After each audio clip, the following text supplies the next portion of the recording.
Howdy, all you delicious people. I'm here today to review The Call. Main reason why I'm interested in watching this movie because I would go on and consistently see Stars content anyways. But then I realized that in a number of days this is going to be on Netflix. So if you can wait a number of days to have this go on to Netflix, then you can conveniently watch it on Stars. Really, Stars does have a plethora of really good movies on their app. Like currently available, there's any number of Spider-Man movies with the exclusion of the brand new released one. So you can go on and watch Venom. You can go on and watch Homecoming or Far From Home, all conveniently on Stars right now. Um, and so like really that's kind of like the main reasoning for wanting to go on and go into Stars right now. This is technically a WWE studio movie, and so technically Stars right now has a show called Heels. That's a wrestling show. So you can go on and watch that on Stars. Like it is a really good show. I watched the whole entire season. It was great. So, but also you can wait a number of days for this to be on Netflix. So this movie, of course, is to be very similar to the Chris Evans Cellular movie. It's been a while since I've even like thought about that film. Or, of course, more similar to the Jake Gyllenhaal movie, The Guilty, where Jake Gyllenhaal is to be a 911 operator and is to go on and have this whole case that he is to kind of take on here. For this movie, we go into a plethora of different kind of examples, and we really showcase a 911 operator's job a little bit like in depth within this film. Um, but then we also have the story that Jordan is to latch on to, trying to help a girl out named Casey Wilson, who is to be played by Abigail Breslin for most of this film. One thing that I have to say about Abigail Breslin, one recommendation. There was this movie that she did called Final Girl. Really good. I thoroughly enjoyed it. So I apologize for the thorough recommendation, all the rigmarole that I'm doing here, but it is what it is. So, The Call.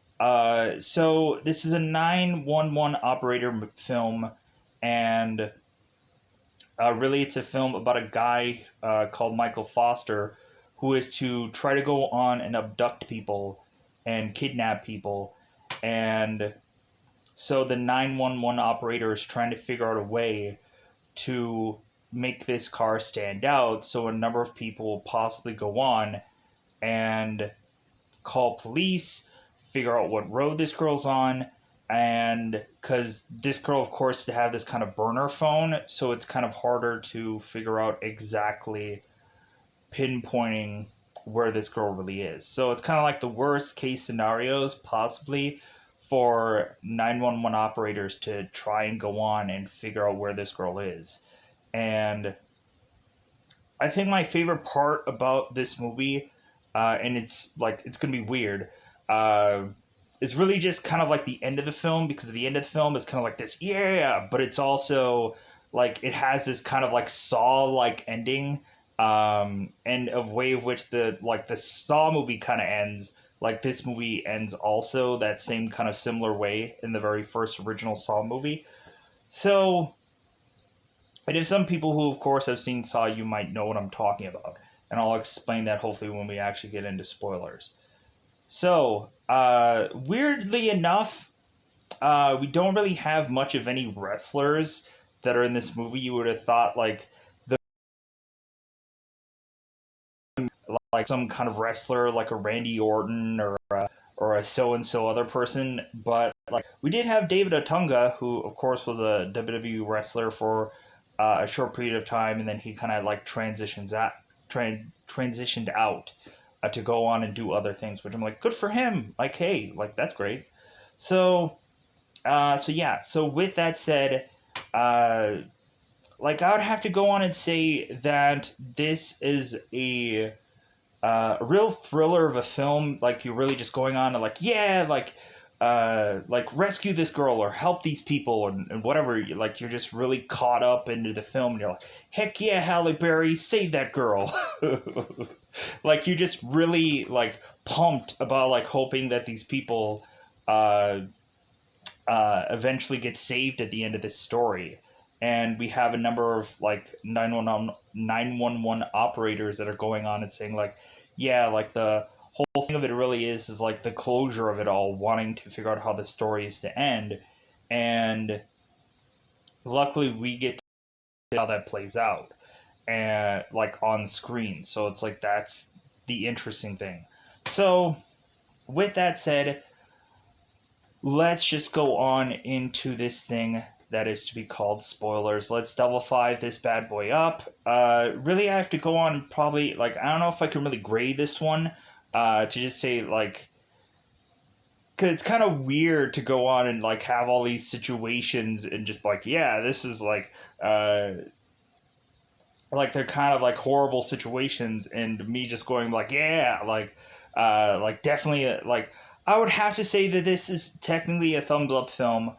Um, just because like you're really like captivated by it, and so like it's a uh like I would say that it's a that it's a good film. I don't know if I could probably give it any like I don't know like I have a hesitation, of course, of calling it like a great film just because of the actual just simple, like it's a movie about a person that's on the phone.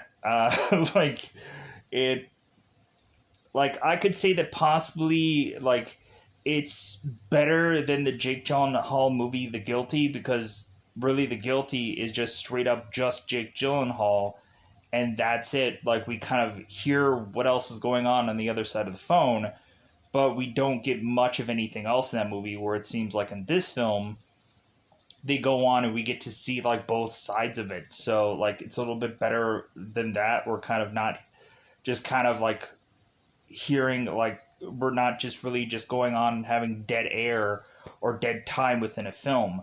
Um, so with that said, let's go on into that double five time territory. Let's just go into this thing that is to be called spoiler time. Spoiler time. It's about the time we can do spoil this movie. So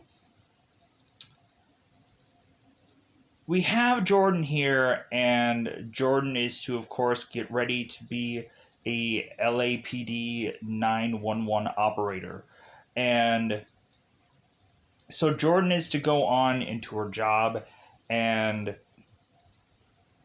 like it seems like there's a lot of times where these characters are to, of course, get emotional, but Jordan is to tell you somewhere in this movie to like try as much as possible to not get connected with these cases, or it's really just going to start to weigh on you. So Jordan, of course, is to go on into her job and is to take on this 911 call. And so we, of course, have this one 911 call from a girl named Leia, and Leia is to have somebody breaking into her house. And so we have this girl go on and break into this, or we have this girl getting her house broken into, and so Leia is to have this inability to try and leave her house, so she's hiding within her house underneath this bed, uh, showcasing that this window is open, making, of course, this guy possibly believe that Leia was to have jumped out this window. So Leia, of course, is underneath this bed, and Leia, I guess, at some point is to have accidentally, like, got disconnected with this 911 operator. And so we, of course, have Jordan here who scrambles, and she's wanting to try and redial this person. But once she does that, all of a sudden that makes the person that's going after her realizes that she's still within the house because this girl is to answer the phone, and Leia is to now say it's like I think he's coming back in the house. I think he realizes uh, that I answer the phone, and so now this guy is finding out exactly where she is, and is to realize she's underneath this bed. He of course grabs her, drags her out, and so this guy is to go on and take this phone, and so Jordan is convincing this guy that, hey, like, she's already called, like, we're sending some police out to this location, and like you might as well just kind of give yourself up. And so really we have this guy who is to consistently go on and say this certain specific set of lines, which are of course to kind of give him away within the later part of the film. So because we really have Jordan who is to say it's like, hey, don't do it, don't do anything, and the guy is like, well, it's already been done. So showcasing, of course, that this girl was to, sadly enough, get killed. I guess at some point in the later part of the news, they were to go on and find this girl's body, and they kind of blurred it out on the news so you couldn't see anything, to just kind of protect the innocent here. So, or to protect the victim. So, Jordan, of course, was really just shaken up by this call, realizing that maybe Jordan was to have possibly caused this woman her death. And so we now have Maddie, who is Jordan's superior here. And Maddie is telling Jordan, it's like, well, hey, like, you gave that girl's position away, and why did you call? And Jordan's like, I don't know, I just panicked, I just scrambled. And so yeah, like, so like that just went on and had possibly Jordan just kind of like had these horrible nightmares where it seems like she's gonna go on and take some time off from this whole case, because that really like had given her some like horrible thoughts and so on and so forth. So we then go on and have Jordan, who's going to continue to be this 911 operator, and Officer Paul Phillips and Officer Jake Devins, who is David Otunga here, are to make their way into this 911 operating place where, of course, we find out that Officer Paul Phillips is to be romantically with Jordan and Holly Berry here. And so Jordan, of course, to have this nightmares and or has it have this nightmare about that whole situation. And so Paul in the middle of the night is kind of knocking on her door, kind of asking if she's okay. So Jordan has to ask Paul, like, hey, like, considering we're both going to be at the same shift, hey, do you want to ride together? And Paul's like, well, of course.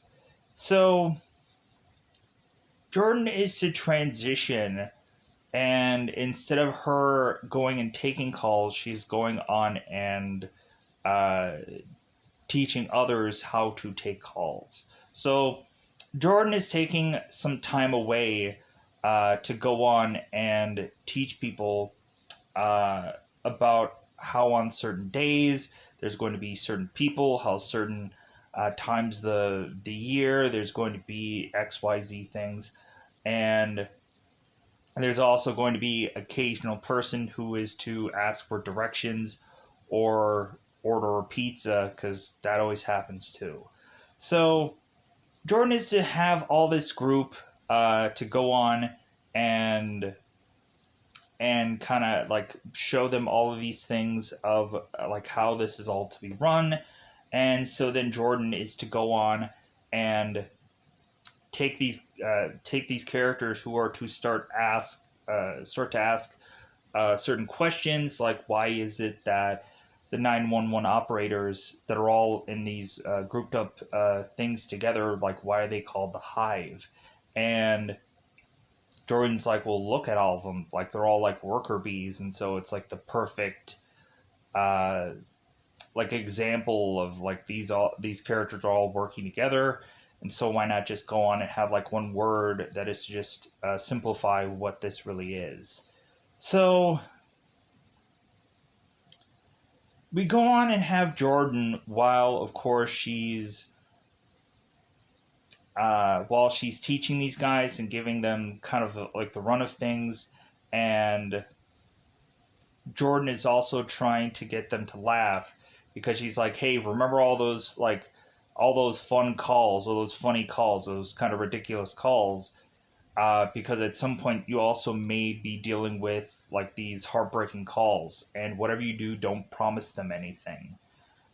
So, and also don't get attached, or otherwise you're like really gonna go on and uh, you're going to need like some time away from certain calls. It may get too much, and you might even need to go on to like speak with uh, a doctor on hand and just kind of deal with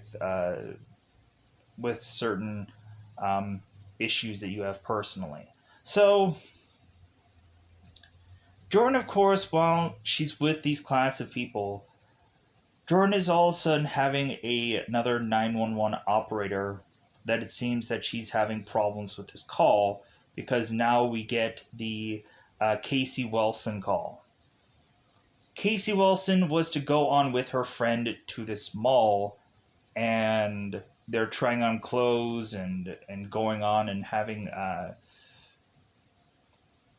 them both talking about like possible dates, possible having like pictures being sent back and forth, and yada yada yada. So Casey, I think, was all of a sudden, I think, talking to her mother on her phone about texting and whatever. And so all of a sudden, Casey was to almost get ran over by Michael, who wasn't paying attention, just started backing up. And Casey's saying like, well, hey man, like, couldn't you like see where you're going? And Michael is like, oh well, I'm sorry. So all of a sudden Michael is to chloroform Casey and shove her in this trunk. And so now, like, I'm possibly going to reveal something that might have some connection with the end of this story, so I'm going to say it now. So Michael was to be connected to the Leia case, and so now Michael is to go on and to have done this again, and so we conveniently have Jordan, who is tied to this case, this story, to find out that she's like, like I'm gonna get this guy this time around because he got away the last time, and like for Jordan that really like got under her skin, and so now she's like, yeah, I'm gonna freaking get this guy so I can sleep well tonight because I got this guy off the street. So, but we don't find that out till much later in the story. So we have Casey, who had gotten chloroformed, and then she woke up in this kind of maroon or red caravan, or like it's kind of like a regular car. So, no, I think it was a Camry. Yeah, it was a Camry. My bad. Details. So, Casey wakes up after being chloroformed, and she, of course, had to call 911 because she has a cell phone on her with maybe a decent amount of battery. So, Casey, of course, is calling, and Jordan is to be technically the one that transitions, because this 911 operator like is to not really understand, like, okay, wait a minute, like this girl like doesn't have a normal line, I can't really trace her all that well. And Jordan is like, well, that's because it's a different kind of phone than usual. So like Jordan is just to transition and kind of figure out how to help this girl. And so Casey is to mention that she was to, of course, to be kidnapped and she's in this trunk. So we now have Jordan that is trying to figure out how Casey can be seen. And we have Michael who's in the car who's listening to music really loud, I guess trying to muffle the possible sound of a woman in this trunk. So we have Casey that is to go on and be asked by Jordan, like, is this like, does this seem like an older car or does this seem like a newer car? And Casey's like, well, it looks old. And Jordan's like, okay, great. So Jordan, of course, to ask Casey about the lights that are on this car, and it seems that Jordan is to tell Casey that she may have the ability to knock out these lights. And Casey's able to do so, and the lights come out of the car. And so now Jordan is telling Casey if there's anything of where she can see that there's like anything that can stand out. Because Jordan is asking Casey a number of questions, going on and asking like the color of the car, that if this guy has any like distinguishing features, if he has like sunglasses on or anything like that. So, like how old he is, um, and if it seems like the car is driving really fast or driving really slow, so that way they can figure out if he's on the highway. So, and where she was from originally, which of course was this mall where she was taken. So Casey, of course, is to pop out this light, and so Jordan is to mention to Casey, like, hey, do you think that you can kind of pop your hand out and start waving to others, and possibly have them call the police so they can kind of report to us like what they're seeing. So Casey's like, okay, I'm gonna try. I'm like, yeah, heck yeah. Like, hopefully somebody like kind of catches this. So all of a sudden, Jordan is telling everybody, hey, if somebody calls in for a hand outside of a trunk, like that's my call. Like, freaking, let me know like the details about this. So we have Jordan, of course, kind of relaying what's going on to the police so they can kind of go on and figure out roughly where this girl is. So, because like she can't like figure out the license plate, that's like a thing that she of course can't do because she can't see where it is or she can't take a picture of it or because cell phone. Anyways, so because like she only has one cell phone. Anyways, uh, we have Casey, who, of course, like sticking like her whole arm out. I'm like, holy shit! Like, this girl has a really small arm. No offense, I'm sure she's very muscular, but like, man, I'm surprised how like her whole arm just kind of fit out there. I was thinking like kind of have her hand just kind of being out there, but man, she stuck like her whole arm out there. It's like holy shit. So Casey goes on and is waving her hand, and all of a sudden we have some rando woman that is like, "Hey, yeah, like it seems like there's some girl who is to have her like hand being popping out of this trunk, and like I don't know if she's stuck in there or I don't know."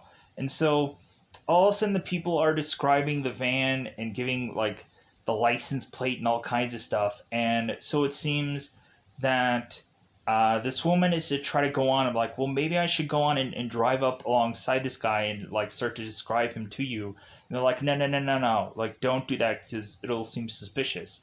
So all of a sudden, this guy starts to get really weirded out by this girl, and so he decides to swerve into this exit. And so the woman's like, oh, well, he's on this exit ramp now.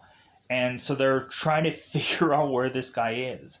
So now that the whole like hand thing has technically failed, now we're gonna go on and Jordan is to tell like Casey kind of what's in this trunk for them to possibly use, because maybe at some point Casey is going to like need to like fight her way out of this. It could be possible.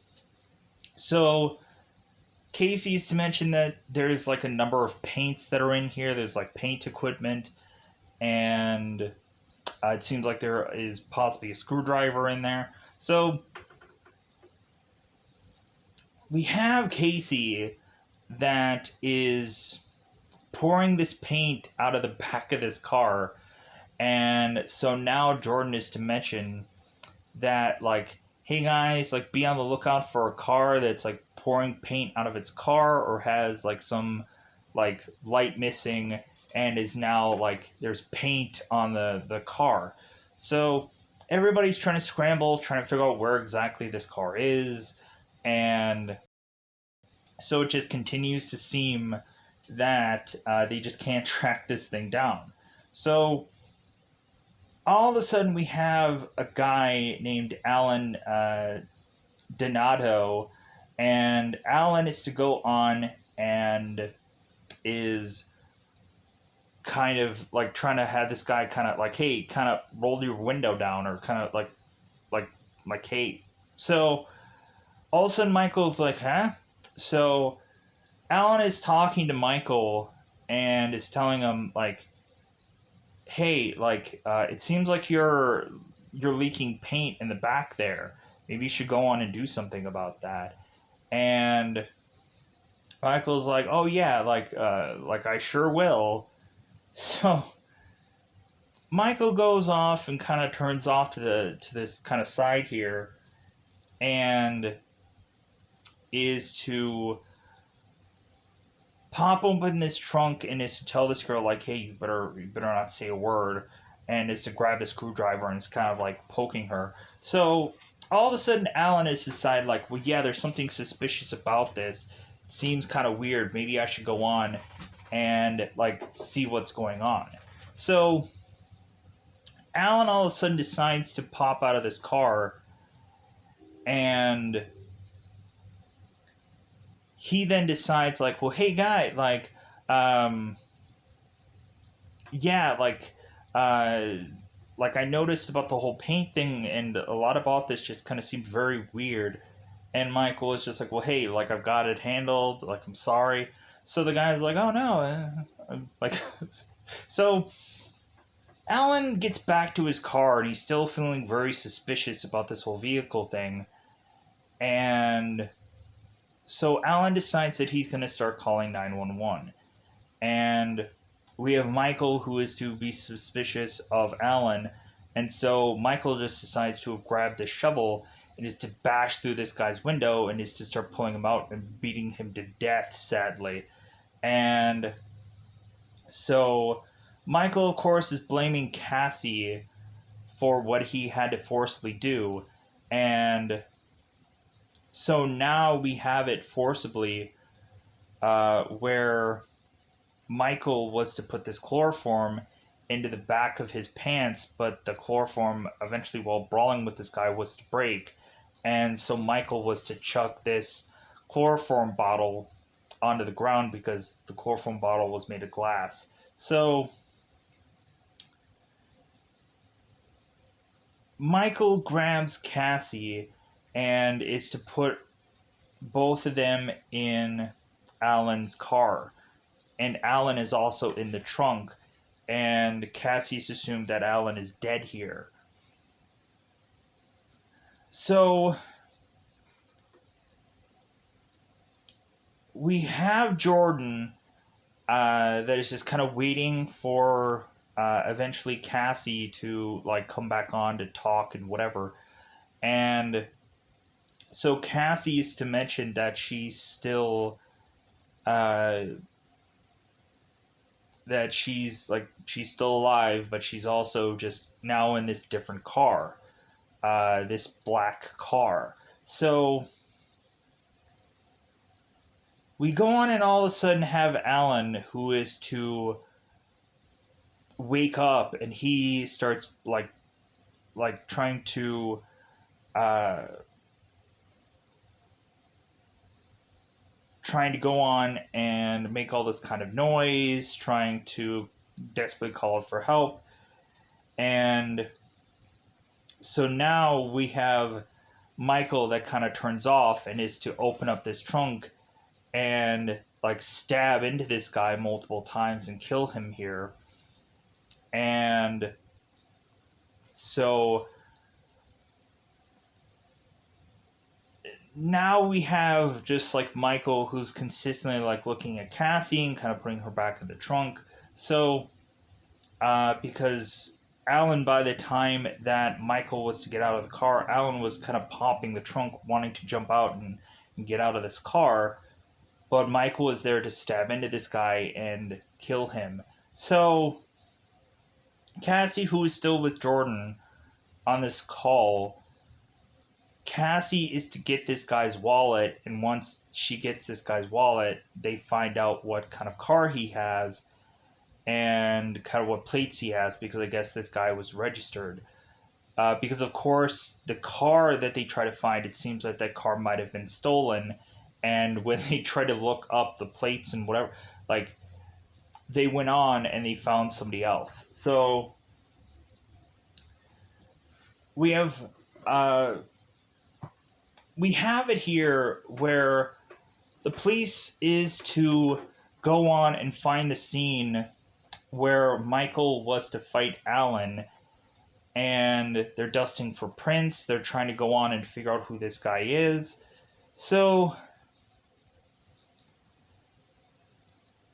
it seems that there was a lot of just partial prints on this car because Michael was to wipe them all down, because I guess this guy's pretty smart about it. But Officer Paul is to notice that there is this chloroform bottle, and Paul is just saying, like, well, hey, dust these bottles for prints, see if we get anything off of that. So we have it where they go on it and immediately are to scan this thing for prints right then and there. I'm like, I'm sorry, that doesn't get done all that quickly and all that easily. And so I'm really not believing how really quick this is. But so they scan for prints and they find it, and so what happens here is we find out that this is Michael Foster, and so they know where his address is, and so both Paul and Jake, these officers, are to go on to Michael Foster's house, where they find nothing there but his wife Rachel and his kids. And so the officers are talking to Rachel, trying to figure out where this guy could be other than here. And the officers are trying to get Rachel away from these kids, because like Otunga is going in here. Officer Jake is telling Rachel, it's like, well, hey, like, we don't want your kids to know about what's really going on here. Let's kind of pull them off, like, let's kind of pull you off to the side and just kind of talk. So it seems that Officer Paul is to find this picture of a place that was technically burned down, but there seems to be this red shed that is still there. So Rachel is to mention that Michael was to go on and do some renovations at this place, so that may be a possibility where Michael is taking this woman. So both Officer Jake and Officer Paul make their way to this location, and they're kind of scouting everything out, and they go on and they realize that there's just nothing there. So, like, God, like, we're again, like, there's no leads of where this girl really is. So I'm like, wait a minute. So, like, I guess since you go from one car to another, like, it's just hard to catch this guy. But this guy is really just going off and just starting to murder people everywhere he goes now. Because we also have a scene where forcibly Michael is to now have to go for gas because the car is starting to run on E. So Michael, of course, is to get out of this car and is to start pumping gas. And so now Cassie's realizing, like, hey, we've had to stop. This is at some gas station. And we have Jordan who's like, well, can you hear anything? And Cassie's just saying, well, all I hear is music. And she's like, well, like, I guess that might be something. So we also had uh, where Jordan was to get Cassie's information and find out that both Jordan and both her were both Capricorns. And like Cassie was, or Jordan was trying to convince Cassie, it's like, well, about Capricorns, we're both fighters, so we're both gonna, like, you're gonna make it out of this. So we go on and we have Cassie that's like trying to like have like possible moments where she needs to tell like Jordan that, like, well, hey, if something happens, like, tell my family this, tell my mom this, tell this and that. So because really we have Cassie that has no real hope that she's probably going to get out of here. And like worst case scenario, like she wants to go on and just kind of say some like last bits of something. So, but Cassie is to possibly have a plan here because she realizes that this car is to have it where uh, she can push this little piece out to try to squeeze in between these two seats to then maybe alert this guy, this gas station attendant guy, that she's out here. And so Cassie like squeaks out of like the middle of this like seat, and Michael is not really noticing anything whatsoever. So Cassie's consistently trying to wave from the back seat of this, and like this guy is unaware. So Cassie at this point, to try to like either way, like something's gonna happen here. So Cassie is just shouting like, "Hey, I'm kidnapped! Help me! Help me!" And so Jose is like, "Hey, get away from this car! Like, I'm gonna go and try to help this girl."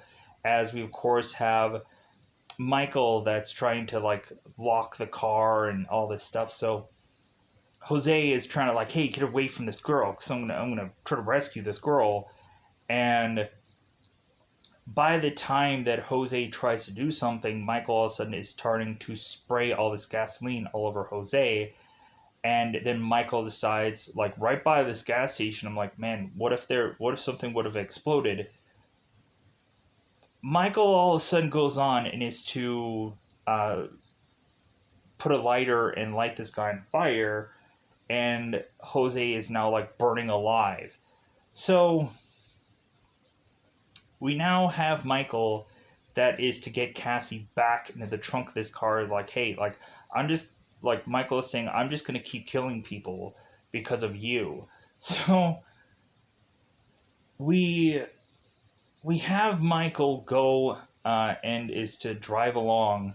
And so later on, we have one of the 911 operators who is Marco that is kind of telling Maddie that there was this call coming in about this gas station, about this guy who lit on fire. So, like, if I didn't say so before, like, Cassie was to also get the wallet out of Alan. And so, Alan, like, they were getting Alan's information, the guy who died in the trunk, to figure out what this car was. So they were kind of trying to figure out where this car was. So we have Michael because they just can't find this car. They can't figure it out. They don't know where it is. And plus, it's much harder now without there being a car that is to have a light out and isn't painted on it. So, like, not a uniquely enough car here. So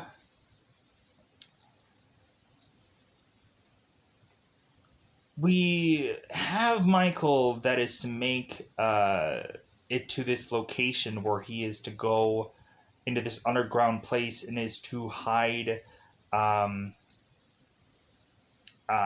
Cassie here. And so he is to realize that Cassie has this cell phone, and so Michael is to grab his cell phone and talk to Jordan, and Jordan's like, well, hey, like, you're already caught, uh like, don't go on and don't do anything further. And that's when Michael is like, well, it's already been done. And immediately that's when Jordan is to scramble after getting this phone call like disconnected. Jordan is talking to Maddie and saying like, hey, like, this was the same guy from that Leia case, and like, it's the same guy. So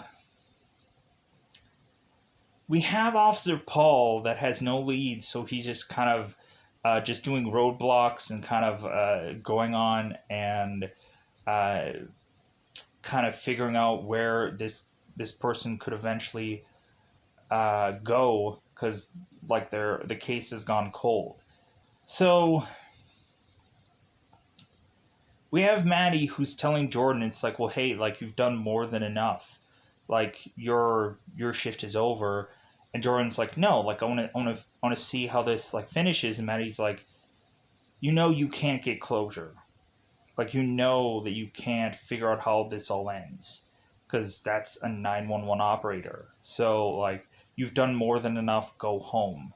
And so Jordan is staying, just kind of listening to her recording, just kind of listen back if there was anything else that she could have possibly done. And so Jordan is to just kind of hear back, and she kind of hears this like sound, and she's not quite sure like exactly what it is. So Jordan all of a sudden is having Officer Paul call her um, about their shifts and so on and so forth. And so Jordan is to mention to Officer Paul, it's like, well, hey, like, do you remember that one like Leia case?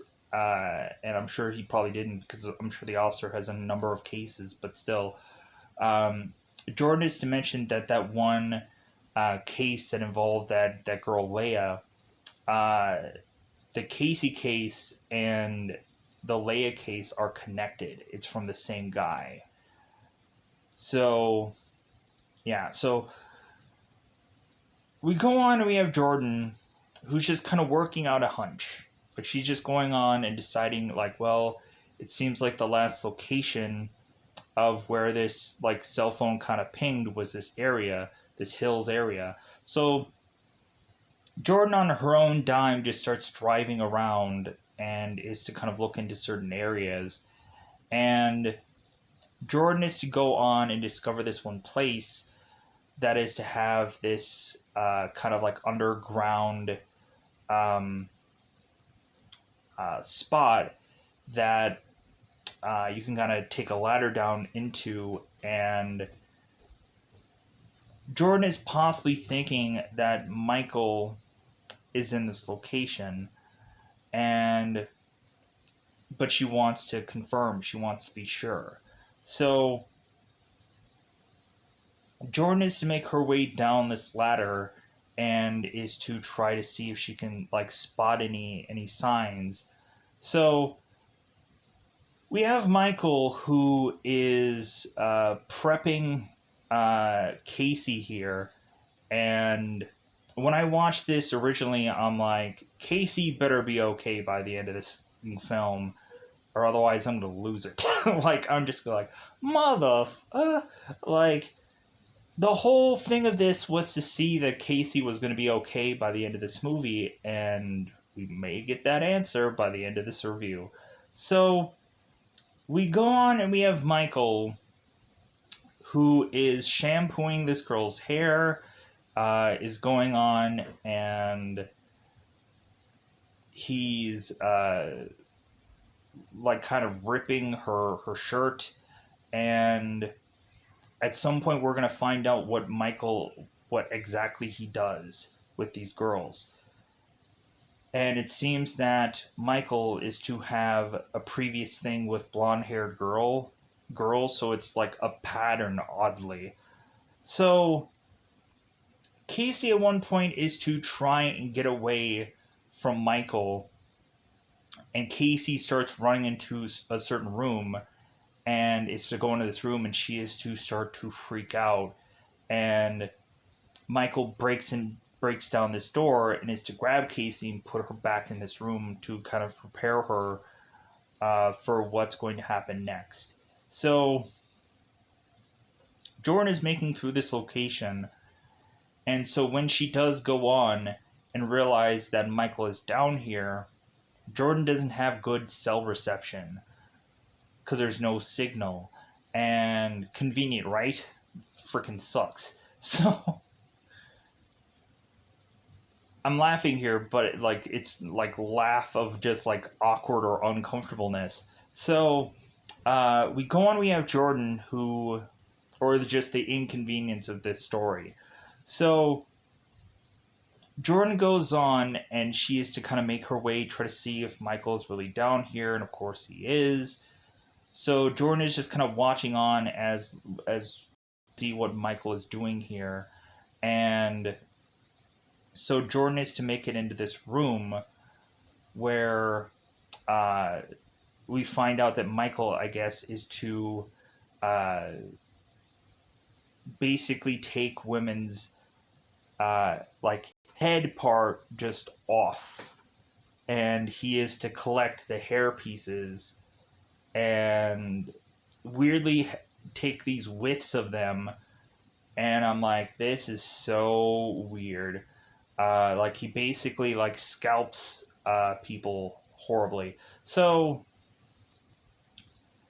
we have Michael that is now prepping this other woman to have this possible same fate. She's starting to get dotted to be prepared here, and so Casey here is telling this guy to just kill her. Like, come on, just kill me, just do me in. And Michael's like, well, here's the thing, like, going on and doing what I'm going to do to you, like, you need to be alive the whole time. So sorry. So we go on and have Michael starting to go to work, and I'm like, Jordan, do something. So, because like Jordan's all she's got. So you would have thought they would have immediately called somebody. No. Like Jordan would have gone on and realized, like, heck yeah, I'm gonna go on and climb back up this ladder, get the heck out of here, call somebody, and because Jordan also is at risk here. So we go on and we have Jordan, who is to help Casey here and free her, and they kind of run out. And so when they run out and they run out of this place, we have kind of Michael that's kind of slowly but surely behind. So Casey, of course, is to go on and stab Michael in the back with these scissors. And then after that, we have Jordan, who is to knock out Michael by having him fall down this ladder that is to push him back into this place. So Jordan is looking at Casey, and so Jordan is to decide that she wants to go on and call the cops, and Casey's like, no, wait. And it's like, what? Like, why wait? But then all of a sudden we find out what's going on here. That Michael is to wake up duct taped to this chair and chained up and everything.